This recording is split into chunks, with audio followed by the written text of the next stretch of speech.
L'énergie, le gaz, c'est des mots que vous entendez de manière récurrente dans l'actualité ces dernières semaines. La Commission européenne, elle a d'ailleurs adopté il y a quelques jours un plan énergétique dans le but de moins dépendre du gaz russe. Mais concrètement, c'est quoi le problème avec le gaz en Europe? En réalité, il n'y en a pas qu'un seul, sinon ça serait trop simple. Il y a tout d'abord un problème de dépendance, et notamment de dépendance au gaz russe. Il soulève également un problème écologique, puisque c'est une énergie fossile.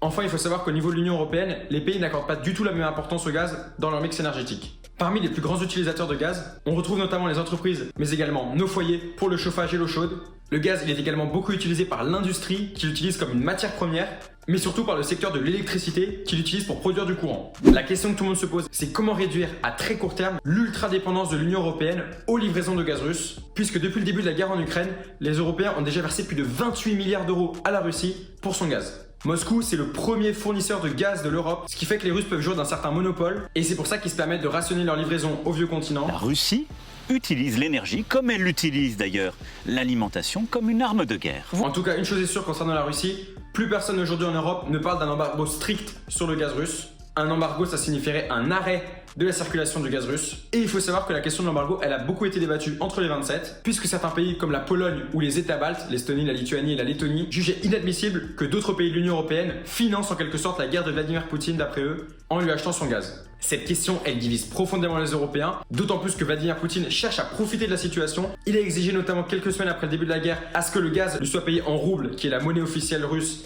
et non plus en euros comme c'était le cas auparavant. Certains pays comme la Pologne ou encore la Bulgarie ont immédiatement refusé, et ils ont vu leur gaz être coupé de manière immédiate. Mais d'autres pays n'ont pas fait ce choix, c'est notamment le cas de l'Allemagne, de l'Italie ou encore de manière marginale de la France, qui ont fini par se plier aux ordres du Kremlin en espérant ne pas subir le même sort que leurs voisins européens. Il faut rappeler que les États européens, ils ne sont pas du tout dépendants de la même manière du gaz russe. Dans plusieurs États comme la Lettonie, la République tchèque ou encore la Finlande, la totalité des importations de gaz provient de Russie. C'est pourquoi la Commission européenne, elle cherche depuis quelques semaines à diversifier davantage ses sources d'approvisionnement, puisque pour vous donner une idée, la Russie aujourd'hui, elle pèse 44% des importations européennes de gaz russe. Et en deuxième position, on retrouve la Norvège à 20%, suivi de l'Algérie à 12%. Et on voit donc que de manière générale, l'Union européenne, elle reste très dépendante de ses voisins. Le problème, il est également environnemental. Puisque dans ce contexte de forte tension énergétique, le Parlement européen a décidé d'inclure dans la liste des activités vertes de transition le gaz et le nucléaire. Cette décision, elle a provoqué beaucoup de réactions, notamment de la part des ONG ou encore des écologistes qui ont parlé de scandale.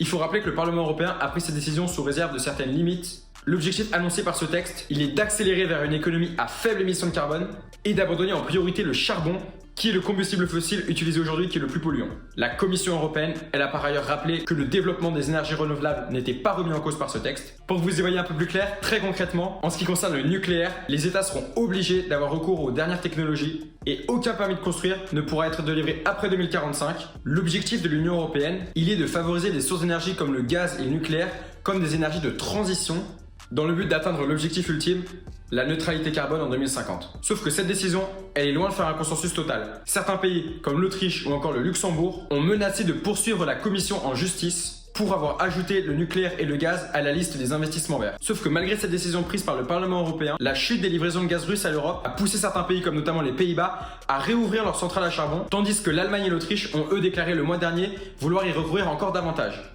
Le problème sur le gaz, il est donc encore loin d'être résolu, et ça en soulève un troisième, qui tient au fait que tous les pays d'Europe n'accordent pas la même importance au gaz dans leur mix énergétique. Alors pour bien comprendre, le mix énergétique, c'est la répartition des différentes sources d'énergie utilisées par un pays, et on s'aperçoit que dans l'Union européenne, le gaz occupe une place très différente selon les pays. Pour vous donner un exemple parlant, en France, il représente 16% du mix énergétique, tandis qu'en Italie, il représente plus de 42%. C'est pour ça que certains pays restent plus prudents dans leurs propos ou encore dans leurs sanctions vis-à-vis de la Russie, puisqu'ils redoutent en retour les conséquences sur leur économie. Alors face à tous ces problèmes, la Commission européenne, elle tente de trouver des solutions.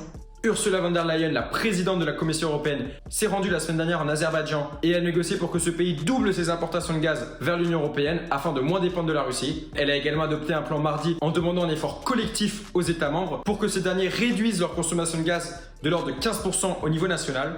Par ailleurs, il faut savoir que le 19 mai dernier, la Commission européenne, elle a également proposé le plan REPowerEU qui vise à se passer du charbon, mais surtout du gaz et du pétrole de Russie d'ici à 2027. L'objectif de l'Union européenne, il est triple. réduire la consommation d'énergie par pays, diversifier les approvisionnements en gaz et investir davantage dans les énergies renouvelables. L'avenir nous dira si toutes les ambitions annoncées par les Européens fonctionneront. On espère en tout cas après cette vidéo que vous en savez maintenant davantage sur le gaz. Et le débat cette semaine, c'est le suivant. Êtes-vous d'accord avec la décision de la Commission européenne de considérer le gaz comme une énergie verte? N'hésitez pas à réagir en commentaire. N'oubliez pas de vous abonner, d'activer la petite cloche pour avoir les notifications, de lâcher un gros pouce bleu. Et on se retrouve dimanche pour la 3e revue d'actualité européenne du vieux continent.